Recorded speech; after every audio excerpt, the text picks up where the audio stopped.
Now something that you might be curious about, how big or small can this number get?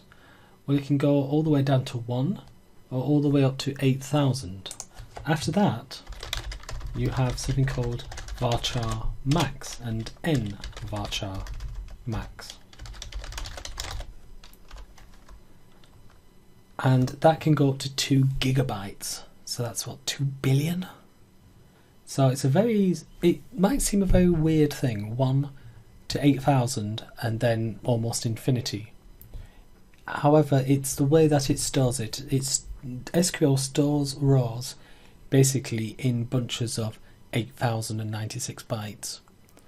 So saying that it can go up to 8,000 is, for SQL Server, reasonable. If you need to go beyond that, varchar and nvarchar. Now, if you have ever heard of something else called ntext, text and image, ntext and text are the old way of saying varchar max and text max. But notice what it say. They will be removed in a future version of SQL Server. No idea when that's going to be. So if you see ntext, just think nvarchar max. If you see text, just see varchar max. Basically, do not use. Right, now we've got these phrases here, we can extract them. Now previously we've seen that we can just go like this.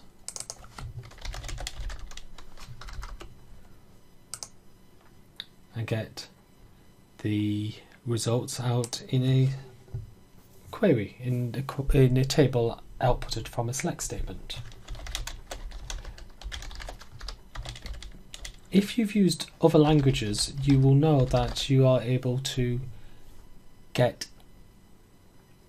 smaller bits from the strings. You're able to get the first 2 characters, the last 2 characters, the middle 4, for instance. That's still the same here. And we use commands that Visual Basic people will be quite familiar with. We use left and right. And it doesn't matter whether they are ASCII characters or nvarchar characters. We'll get the first 2 and the last 2 regardless. What if we wanted the middle? Well, if you are Visual Basic, you'll want to use that, but it doesn't work. This is when C# people can go, yes, one of our commands is in substring. 2 things to remember about this. The first one is that use soft brackets, not hard brackets. So it's not substring. If you're using C#, you'd be doing something like that. So it's soft brackets, and the first thing you talk about is what you are extracting from.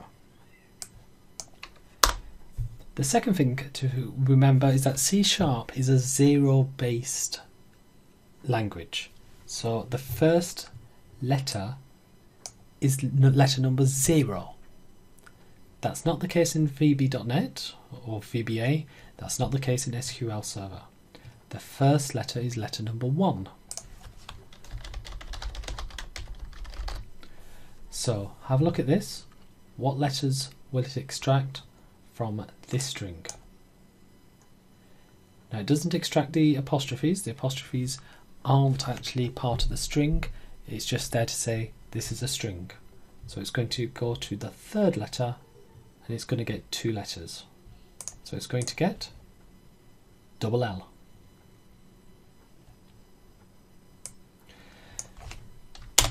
Now what if you've got spaces in the beginning and the end? You can get rid of them as well. And again, you might be thinking you can use trim. You can't, it doesn't work. Instead, you've got L trim to trim from the left and R trim to trim from the right. And now you know that, it does exactly what you might expect.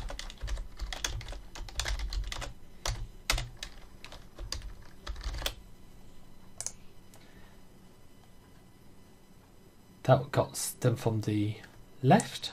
You can't see the ones on the right because they're just spaces, but if I do an rtrim, you can see that there's a couple of spaces there. So to get both the left and the right, you have to do an ltrim and an rtrim.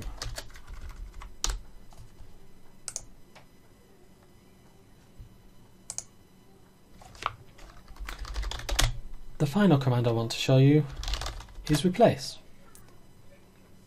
And replace gets your variable, and you can replace any letter or combination of letters with another one.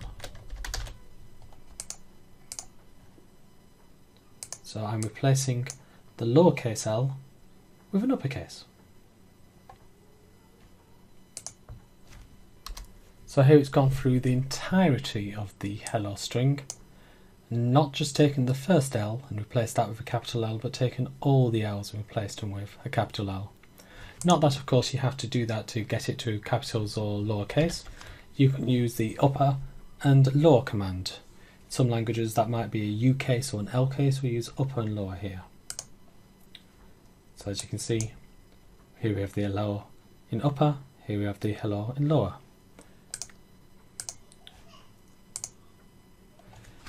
There are other string functions.